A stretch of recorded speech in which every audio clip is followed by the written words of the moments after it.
Chers Vendéennes, chers Vendéens, bonjour. Aujourd'hui, je souhaite répondre aux questions que vous m'avez posées ces derniers jours en les regroupant par grandes thématiques. Je dois retourner sur mon lieu de travail à compter du 11 mai. Pourrais-je emprunter les transports publics ?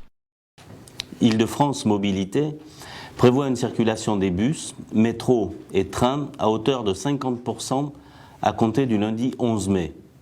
L'offre de services sera donc encore fortement réduite et nous oblige à diversifier les modes de déplacement. Ainsi, le vélo doit prendre toute sa place et des mesures de renforcement de notre plan vélo communal sont en préparation en lien avec le plan vélo régional et en partenariat avec GPSO. À titre d'exemple, nous avons remis en peinture l'hiver dernier des marquages au sol, des bandes cyclables et la pose de nombreuses attaches vélo. Notre réflexion inclut aussi la circulation piétonne pour faciliter à brève échéance l'usage du vélo, des trottinettes ou de gyropodes et éviter l'utilisation abusive des trottoirs. Nous allons renforcer les marquages au sol ou la signalétique additionnelle sur certains axes secondaires ou les zones de rencontre. Nous allons inciter les propriétaires de cycles à les sortir des caves, soit en les vendant, s'ils n'en veulent plus, via une braderie vélo, soit en les utilisant après remise en état via des prestataires sélectionnés par la ville. D'autres pistes seront étudiées, comme la promotion auprès des commerçants de la livraison en vélo cargo, le but étant d'accélérer la mise en place de ce mode de livraison. Le confinement éprouve beaucoup les Vendéennes et les Vendéens, en particulier les personnes isolées. Que propose la commune pour faciliter notre vie quotidienne ? Les personnes fragiles et isolées ont la possibilité de faire appel au réseau municipal de solidarité sur simple appel au 01 41 33 92 00. Aujourd'hui, ce réseau de solidarité compte 161 bénévoles venant en aide à 160 familles. 114 personnes âgées et fragiles bénéficient des livraisons de courses à domicile. 83 personnes dans le cadre des aides sociales reçoivent chaque semaine des produits de première nécessité. J'exprime de nouveau toute ma reconnaissance aux acteurs de cette solidarité. D'autre part, des psychologues du service petite enfance de la ville sont à la disposition des familles, au numéro qui s'affiche, de 9h à 12h, du lundi au vendredi. L'Escale organise aussi de son côté des consultations téléphoniques ou en visioconférence dans le cadre du point écoute pour les familles suivies par un psychologue. 69 consultations ont eu lieu depuis le 17 mars. Je vois des ouvriers revenir sur des chantiers. Les ouvriers sont-ils autorisés ? J'ai pris la décision de limiter la reprise des chantiers. Jusqu'au 11 mai, seuls les travaux d'urgence ou de sécurité dans les bâtiments municipaux sont autorisés. Les autres chantiers, comme les constructions de logements, pourront reprendre à partir du lundi 11 mai, sous réserve du respect des protocoles réglementaires. La municipalité a décidé de renforcer jusqu'à la fin du confinement la lutte contre les nuisances sonores causées par les chantiers via un arrêté plus restrictif du maire autorisant les travaux en semaine de 8h30 à 17h30 et les interdisant les week-ends et jours fériés. Les habitants n'ont pas accès aux réseaux sociaux. Comment faites-vous pour les informer ? En plus de l'édition d'avril du Vendinfo, consultable en ligne, 5000 exemplaires imprimés ont été distribués dans les commerces ouverts. Ceux-ci sont régulièrement réapprovisionnés. 700 exemplaires ont aussi été envoyés à toutes les personnes inscrites sur le fichier des personnes fragiles du Centre communal d'action sociale. Les EHPAD, à leur demande, ont aussi reçu des Vendinfo. Quand est prévue la réouverture du marché ? Pour l'instant, toutes les demandes de dérogation des communes du 92 présentées au préfet des Hauts-de-Seine ont été rejetées. En début de semaine, les 8 villes de GPSO ont sollicité le préfet par écrit pour demander une dérogation. Nous attendons sa réponse. Ceci étant, la reprise du marché ne pourra se faire que progressivement. Et je vous encourage à faire vos achats à distance. De nombreux commerçants et artisans se sont organisés pour cela. Que proposez-vous pour un respect plus important du confinement ? Plus de 3000 contrôles ont été réalisés par nos policiers depuis le 17 mars dernier et plusieurs centaines de contraventions ont été dressées. Certains d'entre vous considèrent qu'il y a encore trop de gens dehors. Je constate, moi aussi, un relâchement et je partage votre inquiétude.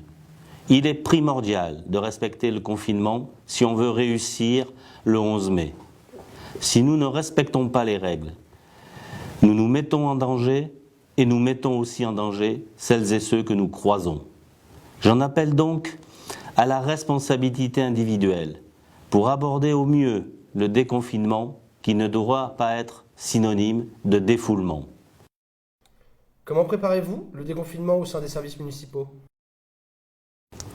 S'agissant de cette phase, il est quasiment acté qu'elle sera progressive. Nous préparons un retour à la normale dans un cadre strict, avec port du masque obligatoire en public et le respect des gestes barrières. Toute notre attention va se focaliser sur les services qui accueillent du public, comme nos écoles, crèches, centres administratifs et les infrastructures sportives. Nous nous adapterons autant que faire se peut aux annonces du gouvernement qui seront présentées à la fin du mois d'avril, à condition qu'elles soient réalistes et cohérentes. Comment va s'organiser concrètement la rentrée des tout-petits et des enfants à partir du 11 mai ? Nous n'avons à ce jour que des hypothèses et un principe qui est de concentrer l'essentiel du travail des services municipaux vers cet objectif d'accueil des enfants dans le respect strict des consignes sanitaires. Nous avons déjà préparé la remise en état et la désinfection des équipements municipaux. Pour les crèches, si nous voulons que toutes les précautions soient prises pour assurer la sécurité des enfants, des professionnels et des parents, les règles de distanciation sociale et les gestes barrières doivent nous guider. L'accueil des tout-petits devrait être limité à 10 enfants par unité, comme cela est le cas dans les crèches. Les critères de priorité sont à l'étude, tant au niveau local que national, pour organiser le retour des enfants fréquentant habituellement les crèches municipales. Les familles seront sollicitées pour évaluer leurs besoins. Pour les écoles, Xavier Martin, adjoint au maire, et les services municipaux sont en contact avec l'inspectrice de l'éducation nationale et les directrices des écoles pour organiser la rentrée échelonnée des élèves. Selon les premières annonces gouvernementales, le lundi 11 mai serait consacré à une pré-rentrée pour les enseignants. Le mardi 12, les 786 élèves de grande section, de CP et de CM2 reprendraient le chemin de l'école. Aujourd'hui, avec la nécessité de mettre en place les gestes barrières et de distanciation sociale, les classes accueilleront chacune 15 enfants maximum. Si nous prenions en charge sur le temps scolaire l'effectif restant, uniquement pour ces 3 niveaux, cela nécessiterait de mobiliser autour de 80 agents municipaux pour encadrer les enfants en toute sécurité et de disposer d'une quarantaine de lieux autres que les écoles déjà occupées, ce qui constitue une prouesse que nous aurions beaucoup de mal à réaliser. J'ai demandé aux services municipaux de réfléchir avec l'Éducation nationale pour assurer au mieux cette rentrée scolaire du 11 mai en fonction de nos contraintes tant humaines que matérielles. Pour ce qui concerne la cantine et les accueils de loisirs, nous travaillons sur différents scénarios afin de pouvoir appliquer les mêmes règles sanitaires. Je veux un masque, à qui dois-je m'adresser ? La municipalité a déjà commandé 30 000 masques lavables et réutilisables. Et GPSO va de son côté nous livrer également 56 000 masques du même type. Ces 86 000 masques seront donc exclusivement réservés aux Vendéens et distribués avant le 11 mai selon des modalités que je préciserai dans quelques jours. À propos de la Poste, la distribution du courrier et des colis est-elle assurée ? Depuis le lundi 20 avril, les services de la Poste ont renforcé leur service avec désormais un 4e jour de travail pour les facteurs distribuant courriers et colis. Le bureau de poste est ouvert chaque jour de 14h à 17h. Les diverses manifestations sont-elles maintenues ? La municipalité a décidé de ne prendre aucun risque et de consacrer toutes ses forces à la gestion des conséquences de la crise en annulant toutes les manifestations municipales d'ici le 15 juillet prochain, et cela conformément aux annonces du président de la République. Cependant, la cérémonie patriotique du 8 mai se traduira par un simple dépôt de gerbes du maire accompagné de 2 représentants des associations d'anciens combattants. Je sais combien vous êtes attachés à toutes ces manifestations qui nous rassemblent, mais il est de notre devoir, en tant qu'élus, et au regard des circonstances actuelles, de ne prendre aucun risque et de vous protéger.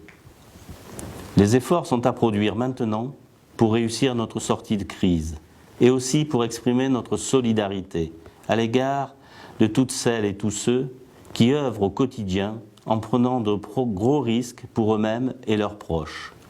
Je vous remercie, prenez soin de vous et restez de bonne humeur en chanson avec les enfants de l'école du Parc.